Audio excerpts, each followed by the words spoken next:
Beberapa waktu belakangan ini kondisi udara di ibu kota memburuk. Berdasarkan hasil pemantauan Air Quality Index atau Indeks Kualitas Udara Global Air Visual, kualitas udara Jakarta menyentuh level sangat tidak sehat, yakni 202 US AQI pada tanggal 14 Juli 2019, sekitar pukul 5 pagi waktu Indonesia bagian Barat. Lantas, apa sih penyebab memburuknya kualitas udara di ibu kota?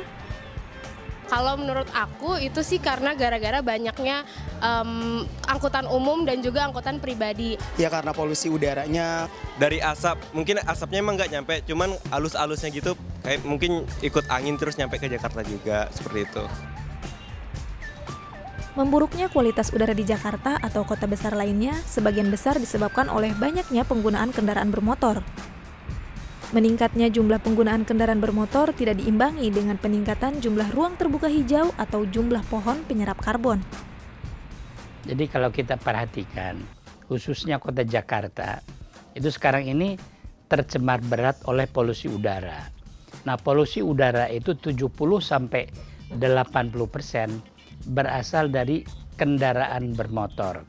Berikutnya lagi dari industri dan sedikit dari kegiatan rumah tangga termasuk pembakaran sampah. Salah satu cara untuk mengatasi polusi udara adalah dengan menanam pohon, karena pohon mampu menyerap karbon dioksida di udara. Menurut pakar tanaman hutan kota, Profesor Endes Dahlan, salah satu pohon penyerap karbon dioksida tertinggi adalah pohon trembesi atau ki hujan. Jadi kalau hasil penelitian saya, kalau per sentimeter perseginya, berbagai jenis pohon tidak terlalu berbeda. Tapi karena pohon trembesi ini memiliki jumlah daun yang banyak, maka bentangan luasan daunnya itu sangat luas. Dengan demikian akan menghasilkan daya serap gas CO2 yang sangat tinggi begitu.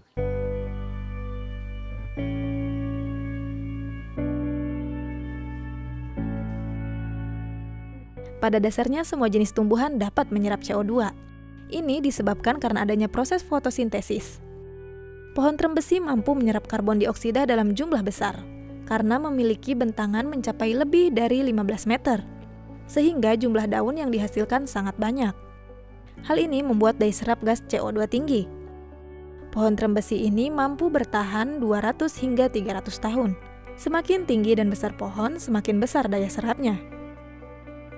Sesungguhnya semua jenis tumbuhan termasuk pepohonan itu dapat menyerap CO2, gas CO2 melalui proses fotosintesis. Sehingga dengan demikian, dengan adanya pepohonan yang diciptakan oleh Allah, itu kita bisa hidup, kita bisa bernapas akibat gas oksigen yang dihasilkan oleh tanaman dan pepohonan begitu ya. Perbaikan kualitas udara dapat dilakukan dengan pengurangan emisi dan penyerapan karbon. Pengurangan emisi dapat dilakukan dengan mengurangi aktivitas kendaraan bermotor dan memaksimalkan penggunaan transportasi publik maupun kendaraan ramah lingkungan. Sedangkan penyerapan karbon dapat dilakukan dengan memperbanyak penanaman pohon penyerap karbon seperti trembesi di lokasi yang memiliki tingkat polusi yang tinggi. Gerakan penghijauan adalah tugas kita semua. Sebagai individu, bisa dimulai dari hal paling kecil dan mudah, yaitu melakukan penanaman di sekitar rumah. Sementara untuk skala lebih besar, perlu sinergi dari seluruh pemangku kepentingan. Udara bersih tentunya akan membuat kita nyaman, bukan?